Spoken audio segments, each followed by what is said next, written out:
بسم اللہ الرحمن الرحیم۔ استخارے سے متعلق سیریز میں خوش آمدید۔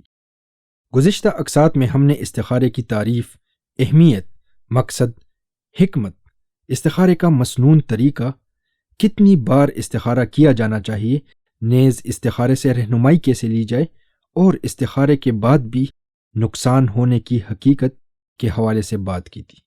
آج کی قسط میں ہم استخارے کے بارے میں چند کوتاہیاں اور غلط فہمیاں زیر بحث لائیں گے انشاءاللہ۔ مفتی رشید احمد صاحب رحمہ اللہ فرماتے ہیں، اب دیکھیے یہ استخارہ کس قدر آسان کام ہے، مگر اس میں بھی شیطان نے کئی پیوند لگا دیے ہیں۔ پہلا پیوند یہ کہ 2 رکعت پڑھ کر کسی سے بات کیے بغیر سو جاؤ۔ سونا ضروری ہے ورنہ استخارہ بے فائدہ رہے گا۔ دوسرا پیوند یہ لگایا کہ لیٹو بھی دائیں کروٹ پر۔ تیسرا یہ کہ قبلہ رو لیٹو۔ چوتھا پیوند یہ لگایا کہ لیٹنے کے بعد اب خواب کا انتظار کرو، استخارے کے دوران خواب نظر آئے گا۔ پانچواں پیوند یہ لگایا کہ اگر خواب میں فلاں رنگ نظر آئے تو وہ کام بہتر ہوتا ہے، فلاں نظر آئے تو وہ بہتر نہیں۔ چھٹا پیوند یہ لگایا کہ اس خواب میں کوئی بزرگ آئے گا، بزرگ کا انتظار کیجئے کہ وہ خواب میں آ کر سب کچھ بتا دے گا۔ لیکن سوچنے کی بات یہ ہے کہ وہ بزرگ ہوگا کون؟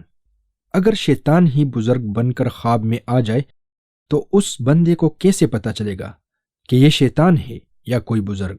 یاد رکھیے کہ ان میں سے کوئی ایک چیز بھی حدیث سے ثابت نہیں، بس یہ باتیں لکھنے والوں نے کتابوں میں بغیر تحقیق کے لکھ دی ہیں۔ اللہ تعالیٰ ان لکھنے والے مصنفین پر رحم فرمائے۔ یہ بات یاد رکھنی چاہیے کہ باوضو قبلہ رخ اور دائیں کروٹ پر سونا نیند کے آداب میں سے تو ضرور ہے، لیکن یہ ضروری نہیں کہ استخارہ رات کو سونے سے پہلے ہی ان مذکورہ بالا شرائط کے ساتھ لازمی سمجھ کر کیا جائے۔ استخارہ دن کے کسی بھی وقت میں بھی کیا جا سکتا ہے، بشرط یہ کہ وہ نفل ادا کرنے کا مکروہ وقت نہ ہو۔ اگلی قسط میں ہم استخارے سے متعلق ایک اہم سوال کہ کیا ہم استخارہ کسی اور سے کرا سکتے ہیں کو زیر بحث لائیں گے انشاءاللہ۔